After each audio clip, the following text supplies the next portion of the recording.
What is the state of American health compared with 50 years ago, and what differences are you seeing? Well, if you look at the last half century, we have plummeted into despair. And the data and the statistics show that. As an example, when I was a young man and I began my work exactly at that time in 1970, if you had ever heard about a child with cancer of the brain, you would think somebody had a sick joke. Today, it's one of the top killers of our infants. Diabetic type 2 conditions were called adult onset diabetes. That's how I was taught in school to address it. Today, 2 out of 3 people contracting it are young people. So it used to take 50, 60 years of bad living to contract a blood sugar problem. Today, 5 and 10 and 20-year-olds are getting this in a market way. If you look at new disorders, chronic fatigue syndrome, HIV, irritable gut syndrome, colitis, Crohn's disease are skyrocketing. Multiple sclerosis, Parkinson's disease, ALS, all of them are out of control and off the chart. This is because we have actually taken our lives and gone into high speed, high gear. Now, remember, the country and pretty much the world worked around a nuclear family. And that happened until about the Second World War. After that time, they doubled the economy of the world by bringing women into the workforce in a large way. And then it required 2 incomes in recent years to just sustain, not to thrive, but 2 people had to work just to feed themselves, to pay the mortgage, etc. So it reduced us to the point where we had no time for household chores, preparing food, cleaning, all of this, that now fast food became increasingly more attractive. And by the way, everly more expensive. So as we had the 2 people in the workforce, things became highly expensive. And not only did it look attractive to go through a drive-through, you didn't even have to get out of the car on the way home, but the cost was so much less than healthy choices. So if you look at that scale, that is actually charted about the same. If you also look at sugar, up until the 1970s, fat was in the food. Not to say that was great. When they pulled the fat out, when there was a trend towards anti-fat, they replaced it with sugar. And if you scale that chart to, it's almost identical.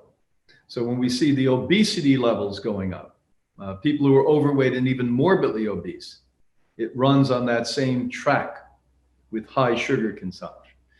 And then to top it all off with more and more people, remember 100 years ago, there were 2 billion people on Earth. Today, there's 8 billion people on Earth. There's more products being made, more waste being disposed, more pollution in the air and the water, more product use, and more disposable income for a larger cross-section of people. So things that are made poorly to begin with, when we throw them into our waste areas and they break down, they go into the aquifers, the gases come out of polyester nylon clothes, as an example, enter to the atmosphere. All of these play havoc on your health. So I would say that we probably have doubled the amount of disorders, increased or created disorders that didn't exist, and multiplied the existing ones by dozens of times in some cases. Is the ultimate diet raw green vegetables, sprouts, seeds, sea vegetables? Would you add or take anything away from diet? How would you get full? Would you be missing any nutrients on the diet? What you have to understand is that the lifestyle and the diet that Hippocrates brought to the world back in the 1950s has been the only diet that has been clinically researched over 65 years.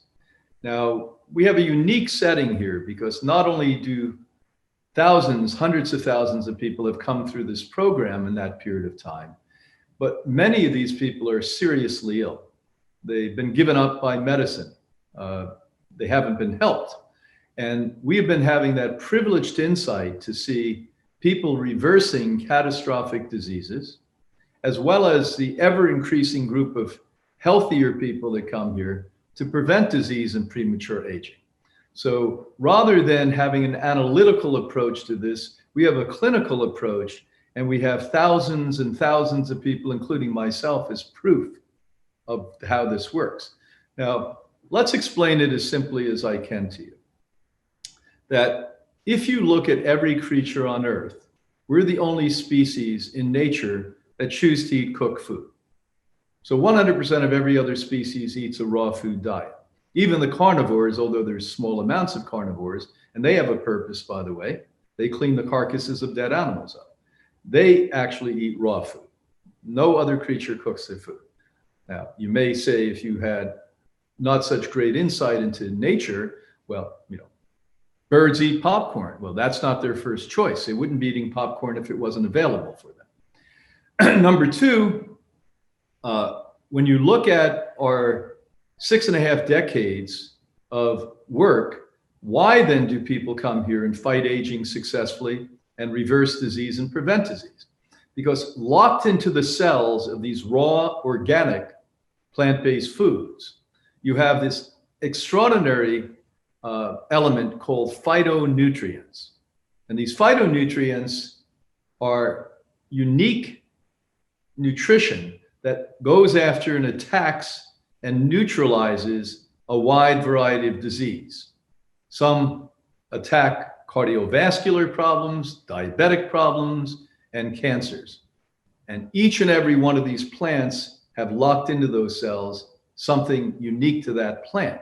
Amazing work. I write books for those of you that are academic listening to me. A series of academic books I've written is called Food is Medicine. The next thing that you have to do is use a little common sense. I petition you to use common sense. When I go out and I speak to kindergarten students, which is my favorite place to speak, by the way, there's no pretense or confusion in that area. If I take a vegetable and I cook it, and I take a vegetable and eat it raw, and I say, which is good, 100% of the kids get the raw one is. Now, you, of course, have been corrupted by all of these philosophical ideologists who basically say, if you cook a food, it's better, it's a yin and a yang and a bung and a bang. All of that's nonsense. If you take a food and destroy the molecular structure of the food, and it gets soft and gets hot and does all of that, crinkles up like an old person, you're obviously destroying many of the nutrients. As an example, you displace the amino acids, the proteins in it. Most of the vitamins are completely gone. Minerals hold up unless you really cook the heck out of them. And all of the medicines, the hormones in it, the oxygen in it, the phytochemicals in it, and enzymes are gone. So do I think? No, I know that raw, organic, plant-based diets are the original diet of man. We've shown that here for 65 years. It's been very successful for the last half century I've been eating it. I've raised 4 kids this way. My wife and I eat this way, and we just don't get sick. And I feel more like a 20-year-old than a 70-year-old.